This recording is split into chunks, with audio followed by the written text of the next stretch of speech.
This 17 News at Noon podcast is brought to you by Clinica Sierra Vista. Welcome back to the 17 News at Noon podcast, where we share your news on your schedule.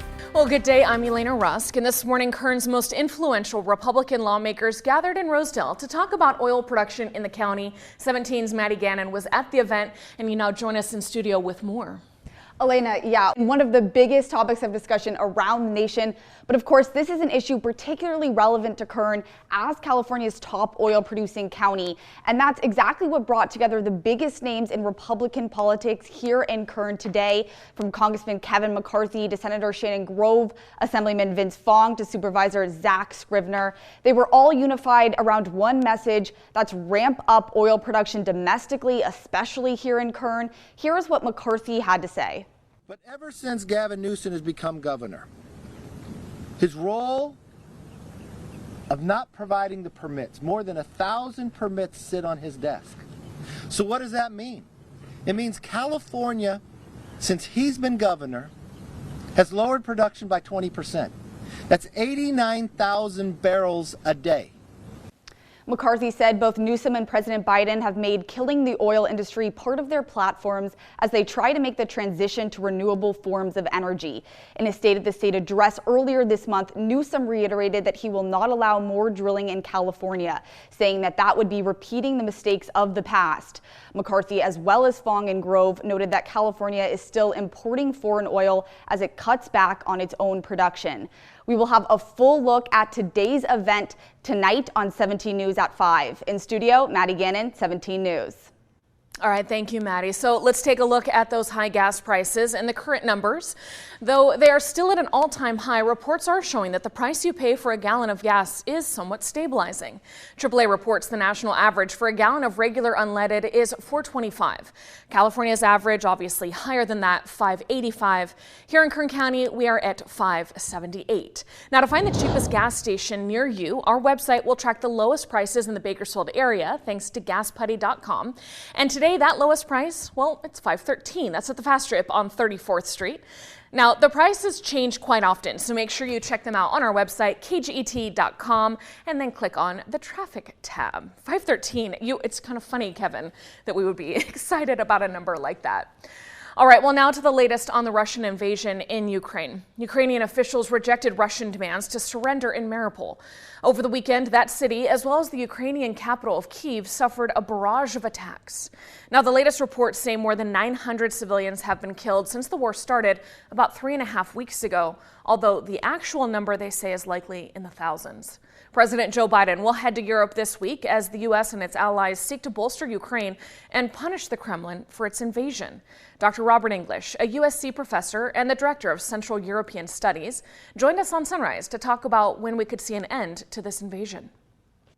The military equation has really ground down into a stalemate, right? Russia will probably take Mariupol, but slowly and painfully, door-to-door fighting.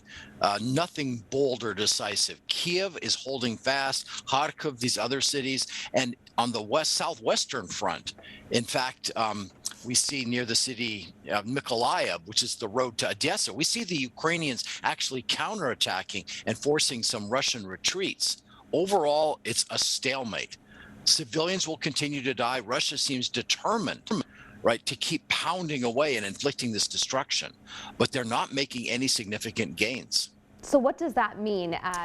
So now Dr. English says, while he sees some hopeful signs of the beginning of the compromise and peace talks, we could still be a couple weeks away because there is still a big gap in a bridge to Russian demands and what Ukraine is actually willing to agree to.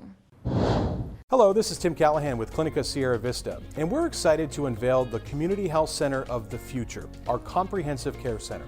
It's located right across the street from Memorial Hospital. We have every service under one roof, from family medicine, OBGYN care, dental services for adults and children, behavioral health, and much more.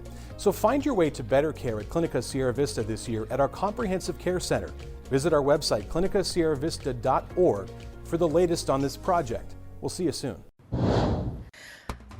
And in Kern's sober reality, police say one person is under arrest after a driver sped through a DUI checkpoint in northwest Bakersfield early on Saturday, leading to a pursuit.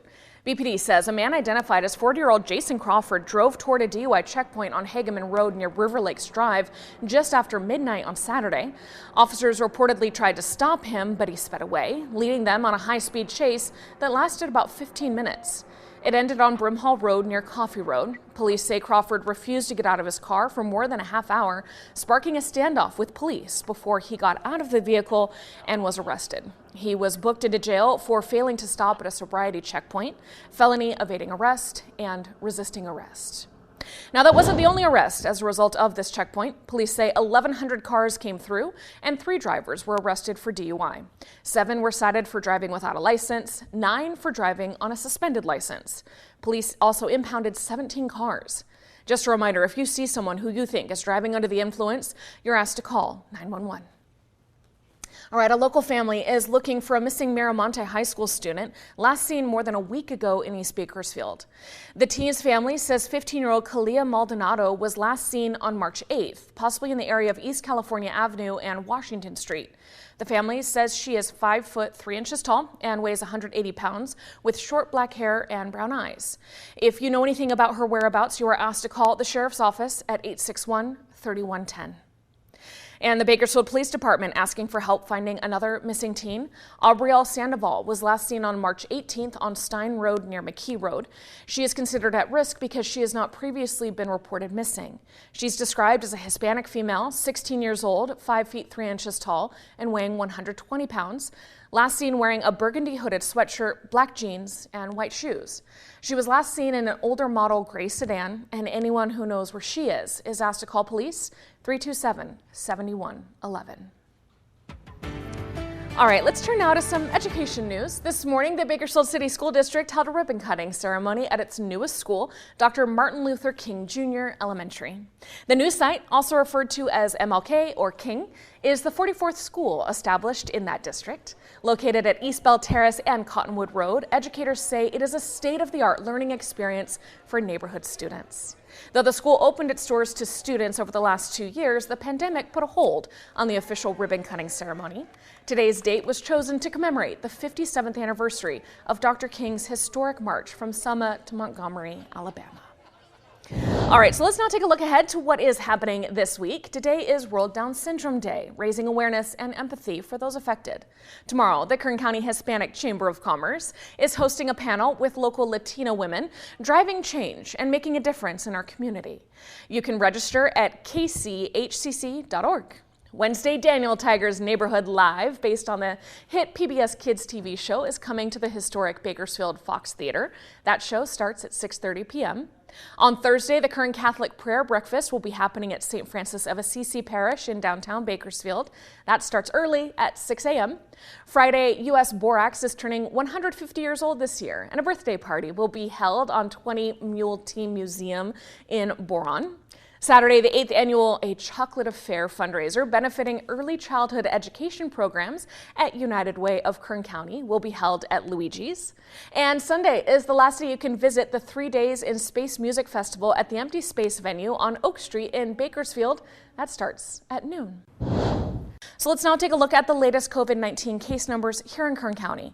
Kern County Public Health updated the dashboard this morning to show numbers from over the weekend, which includes 140 new positive cases and 5 new deaths attributed to COVID-19.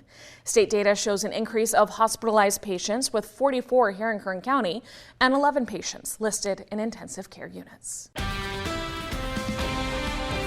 The 17 News at Noon podcast is a production of KGET and Nexstar Media Group. For more on all of the headlines in today's show, head to kget.com.